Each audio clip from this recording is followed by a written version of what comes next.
Imagine a road stretching for nearly 500 miles, a vital artery through the stunning wilderness of British Columbia, Canada. Now imagine that same road carrying a dark and tragic secret. This is Highway 16, known to the world as the Highway of Tears. Since 1969, this remote stretch of pavement has been the backdrop for a chilling series of disappearances and murders, a silent testament to a crisis that has shattered families and communities. The official count lists 18 victims, but local leaders and families believe the true number is far, far higher, possibly over 40. The vast majority of these lost souls are Indigenous women and girls. What makes this highway so dangerous? And why, after so many decades, do so many cases remain unsolved, leaving families trapped in a nightmare of unanswered questions? Today, we're taking a closer look at this tragic legacy, a story that is not just about a road, but about systemic failure's deep-seated prejudice and the unbreakable spirit of those who refuse to let their loved ones be forgotten. The story of the Highway of Tears is deeply intertwined with the history of Canada and its relationship with its Indigenous peoples. To understand the vulnerability of the women and girls along this route, we have to look at the bigger picture. We're talking about generations of systemic racism and historical neglect that have created a perfect storm of poverty, unemployment, and lack of opportunity in many First Nations communities. For many residents, especially young people, options are tragically limited. Public transportation is scarce and expensive, making hitchhiking a common yet perilous necessity to get to school, work, or even a doctor's appointment. This reliance on hitchhiking creates a constant state of vulnerability, turning a simple journey into a life-or-death gamble. It's a dire situation born from decades of being marginalized, where basic services that many Canadians take for granted are simply not available. This isn't just about individual choices. It's about a system that has, time and time again, failed to protect its most vulnerable citizens, creating an environment where predators can operate with a horrifying sense of impunity. The list of names is heartbreakingly long. Ramona Wilson, a 16-year-old girl who vanished in 1994 while hitchhiking to a friend's house. Her body was found nearly a year later. Ayala Sarikauger, just 14 years old, whose remains were discovered by the highway in 2006.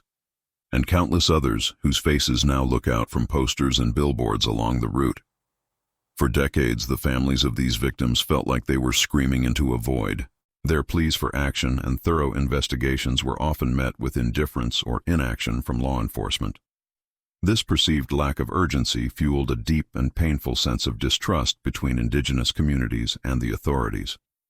It created a narrative that the lives of Indigenous women were somehow less valuable, that their disappearances were less worthy of investigation. This systemic indifference is a form of violence in itself, compounding the trauma for families who are not only grieving, but also fighting for the basic right to have their loved one's case taken seriously. The silence from the outside world spoke volumes, echoing the systemic racism that allowed this tragedy to unfold for so long. But in the face of this darkness and neglect, a powerful movement for change began to stir. The communities most affected by these tragedies refused to stay silent. Led by courageous family members, elders, and community leaders, they began to organize, to advocate, and to demand justice. They took it upon themselves to search for the missing, to comfort the grieving, and to raise their voices on a national stage. This community-led activism has been the driving force behind the progress we've seen. One of the most visible forms of this advocacy is the billboards that now line the Highway of Tears. These aren't just signs, they are powerful memorials. They feature the faces of the missing and murdered, a constant reminder to every driver of the human cost of this crisis. The message is clear. Don't let this happen again. Be careful. These women are not forgotten. These billboards serve a dual purpose. They honor the victims, ensuring their stories are told, and they act as a stark public safety warning, aiming to prevent future tragedies. In 2005, the Royal Canadian Mounted Police launched a special investigation called Project Ipana. Its goal was to re-examine the unsolved murders and disappearances along the Highway of Tears and other routes in British Columbia. For years, the investigation struggled to produce concrete results, deepening the frustration of the victims' families. However, breakthroughs, though slow, have occurred. One of the most significant came through the use of advanced DNA technology. Evidence linked Bobby Jack Fowler, a deceased American convict, to the murder of 16-year-old Colleen McMillan in 1974. He is also a strong suspect in the deaths of two other young women, Gail Ways and Pamela Darlington, from the same era. While this brought a measure of closure to some families, it also highlighted the terrifying reality that one or more serial predators may have been using the highway as their hunting ground for years. Project Ipana officially concluded in 2014, but the investigations into these cold cases continue, with police still working to identify suspects and bring a sense of justice, however delayed, to the families who have waited for so long. The impact of these unsolved cases ripples through generations, creating a profound and lasting community trauma. Imagine growing up in a place where your aunt, your cousin, or your sister vanished without a trace. The fear is constant, and the sense of loss is a heavy blanket over the community. For the families left behind, the journey is one of perpetual limbo. They are denied the closure of knowing what happened to their loved one, unable to properly grieve. This unresolved pain is passed down, shaping the worldview of younger generations who grow up with a deep-seated fear and a distrust of the systems that were supposed to protect them. To combat this, communities have created their own spaces for healing. They hold annual walks, vigils, and memorial ceremonies. These events are crucial acts of remembrance and resilience.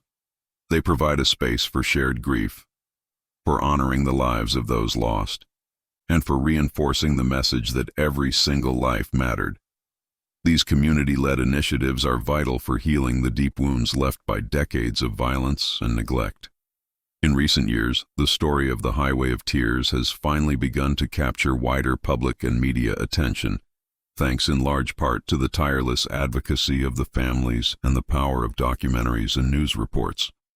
This increased awareness is absolutely critical. It puts pressure on governments and law enforcement agencies to act, to dedicate more resources to cold cases, and to address the root causes of this violence. The national conversation has shifted, moving from viewing these as isolated incidents to recognizing them as part of a larger, systemic crisis of missing and murdered Indigenous women and girls across Canada. But awareness alone isn't enough. It must be translated into tangible action. This includes calls for improved and affordable public transportation along Highway 16, better funding for social programs, education, and economic opportunities in Indigenous communities, and a fundamental reform of the justice system to rebuild trust and ensure that every case is investigated with the urgency and respect it deserves. The media's role is to keep this story in the spotlight, to ensure that the pressure for change never fades. So what does the future hold for the communities along the Highway of Tears? The challenges remain immense. The deep-rooted issues of poverty, systemic racism, and the lingering trauma of colonialism cannot be erased overnight. However, there is a powerful and growing sense of determination. Contemporary Indigenous leaders are at the forefront, working tirelessly to address these ongoing challenges. They are advocating for policy changes, developing community-led safety initiatives, and creating programs that empower young people and offer them hope for a brighter future. They are working to decolonize the narrative, to move from being seen as victims to being recognized as resilient, powerful agents of change. The struggle is far from over, but the narrative is shifting. It's a story that is no longer just about loss and neglect, but also about strength, resilience, and an unwavering demand for justice and a safer future for the next generation. The Highway of Tears is more than just a stretch of road in British Columbia. It has become a powerful national symbol. It represents a tragic legacy of loss, a chilling reminder of decades of systemic failure, and the disproportionate violence faced by Indigenous women in Canada. But it also symbolizes something else: the incredible strength and resilience of the families and communities who refuse to be silenced. Their advocacy has transformed personal grief into a national movement, forcing a country to confront an uncomfortable and painful truth about its past and present. The journey through this darkness is long and difficult, but the echoes of pain are now being answered by voices of change. The fight for justice continues, not just for the women lost along Highway 16, but for every missing and murdered Indigenous person across the country. Their memories demand it, and the safety of future generations depends on it. Thank you so much for joining me to learn about this incredibly important and somber topic. It's by sharing these stories and understanding the history behind them that we can all contribute to the call for justice and change. If this story moved you, please consider liking this video and subscribing to the channel for more deep dives into stories that matter. Your support helps us continue to raise awareness. Stay safe, and see you next time.